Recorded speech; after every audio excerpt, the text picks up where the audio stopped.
கஞ்சா பிடித்தது 65,000 கிலோ. ஆனா ஒரு பிரஸ் கான்பரன்ஸ் அண்ணன் எடப்பாடி பழனிசாமி அவர்கள், நம்முடைய அண்ணன் நயினார் அவர்கள் இவங்க எல்லாம் சொல்றாங்க, தமிழகத்திலே பெண்களுக்கு எதிரான குற்றம் அதிகமாயிருச்சு. ஆனா முதலமைச்சர் வந்து பேச வேண்டியவர் முதலமைச்சர் பேச மாட்டார்.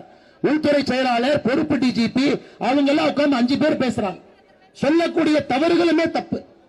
முதலமைச்சரை நேரடியாக பேசாம மழுப்பி போறாரு. பெண்களுக்கு எதிரான சட்டம் ஒழுங்கு பாதிக்கப்பட்டிருக்கிறது. கஞ்சா புழக்கம் அதிகமாக இருக்கிறது. செயற்கை கஞ்சா புழக்கம் அதிகமாக இருக்கிறது. எல்லா விதப்பட்ட சின்ன குழந்தையிலிருந்து மூதாட்டி வரை யாருக்கு வெள்ளை. இன்னைக்கு கோயம்புத்தூர் இந்த பகுதியிலும் பாத்தீங்கன்னா, கரூர்ல இருந்து வரக்கூடிய 10 ரூபாய் பாலாஜி அடிக்கடி கோயம்புத்தூருக்கு வருவார்.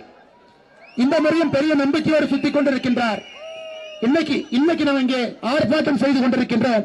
ஆனா இந்த 10 ரூபாய்க்காரர் எங்க இருக்காருன்னா, டெல்லி சிபிஐ அலுவலகத்தில் உட்கார்ந்து கொண்டிருக்கின்றார்.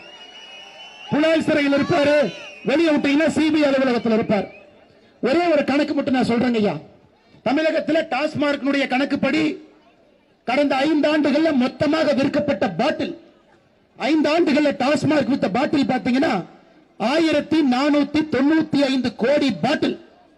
கஞ்சா கம்மி தான், 6500 கிலோ தாங்க. சிந்தட்டிக் கம்மி தான்.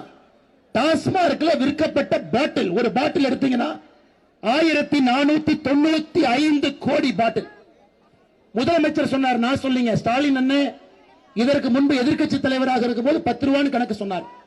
அப்ப 1495 கோடி பாட்டிலுக்கு 10 ரூபாய் போட்டான். இந்த சாராய அமைச்சர் சம்பாதிப்பது மட்டுமே 14,950 கோடி ரூபாய். பாட்டிலுக்கு 10 ரூபாய் நீங்க கணக்கு போட்டீங்கன்னா 14,950 கோடி ரூபாய். நம்முடைய பாரத பிரதமர் நரேந்திர மோடியை சொன்னது போல முதல் குடும்பத்திலிருந்து கடைசி வரைக்கும் அந்த பணம் ஆறு போல் பாய்ந்து கொண்டிருக்க 14,950 கோடி எல்லாருடைய கையில் இருக்கு. அதே கையில பெண்களுடைய ரத்தமும் இருக்கு. அதே கையில சின்ன குழந்தைகளுடைய அழுகுலம் இருக்கு.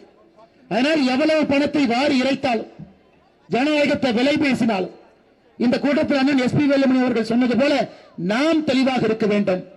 இந்த முறை நாம் வாக்கு செலுத்துவது மட்டுமல்ல, அன்னை 10 சொன்னாங்க, 10 பேர் நீங்க பேசி அவங்க 10 பேர் அவங்க 10 பேர், அடுத்த 40 நாட்கள் 35 நாட்கள் எல்லாத்துக்கிட்டையும் நீங்க பேசி இந்த ஆட்சி நமக்கு வேண்டாம் என்கின்ற ஒற்றை கருத்துல நீங்க இருக்கணும்.